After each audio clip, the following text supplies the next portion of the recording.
In May 2017, the European Space Agency announced that it was using heat from the sun to 3D print bricks made out of simulated moon dust. The idea was that these bricks could be the answer to building a future base on the moon and breaking a reliance on Earth-based supplies. The moon is covered with regolith, a gray, fine, and rough dust that is not only abundant, but it can be crushed, burned, and compressed. It could be used to build everything from roads to launch pads. Right now, researchers are working with simulants. It's a volcanic powder found on the Earth that is a decent match for moon dust. Officially, it's called EAC-1, and researchers are using it in various preliminary studies. But it's just not the same. So the only solution, it's time to go back to the moon. According to Erin Tranfield, a member of the ESA's lunar dust team, a real team, we need new samples of moon dust to better understand how we can use it. If we're looking for volunteers, Tranfield is ready and willing. She dreams of being the first woman on the moon, and I think she should have her chance. Aquas. New work from the US Army Research Lab and the Johns Hopkins Applied Physics Lab has led to the development of a new software that makes sure that fallen robots can get back on their feet. The idea is that future military robots should be able to get up on their own from any position without a human helper. Isn't that the point of robots in general, is to be able to do it on their own? Just all right, go get it. Actually, one soldier said that he valued his robot so much that he once got out of his vehicle to rescue the robot when it couldn't turn back over. Now, a couple of issues there.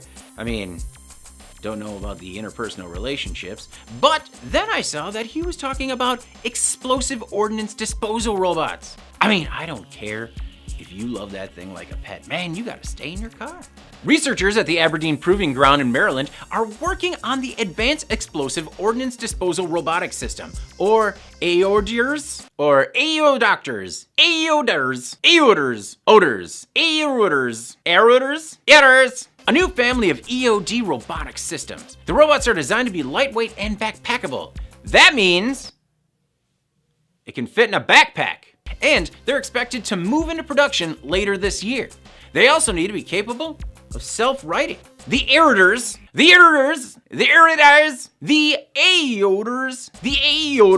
systems have 8 degrees of freedom. So far, they've only determined that it can right itself on level ground no matter how it falls over.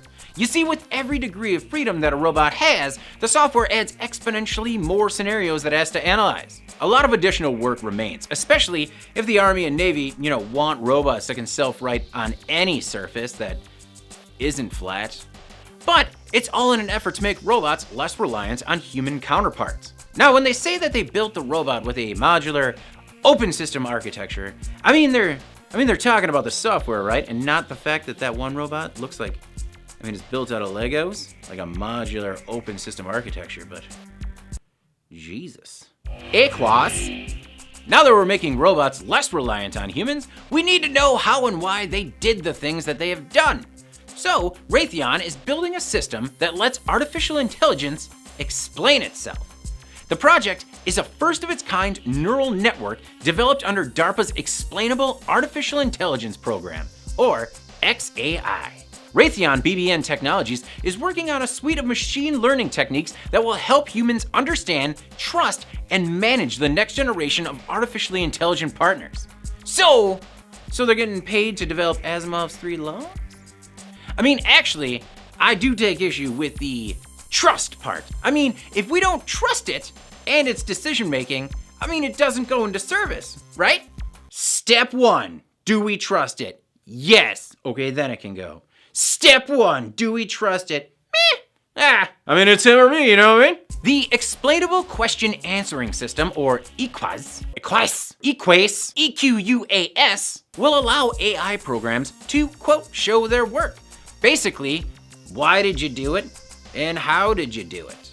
For example, the system could help determine why AI made certain decisions. Like, hey, why did that killer robot kill? Really, it would also be useful in industrial operations and the medical field, such as why the AI diagnosed the patient with cancer, or why it decided to shut down the line. But probably more importantly, why it said you had cancer. In the future, EQUAS EQUAS will also be able to monitor itself as well as variables that limit its abilities. So it's not only going to help us understand, trust, and manage, but it's also going to tell us how to make it better. According to Raytheon, this self-monitoring capability will help developers refine AI systems. But what's to stop it from understanding that it can make those changes more efficiently and without human error? Why'd the killer robot kill again? Oh, 'cause that's what it's made for. Okay, I'm David Manti. This is Engineering by Design. Until I'm replaced by a robot. Likely funnier.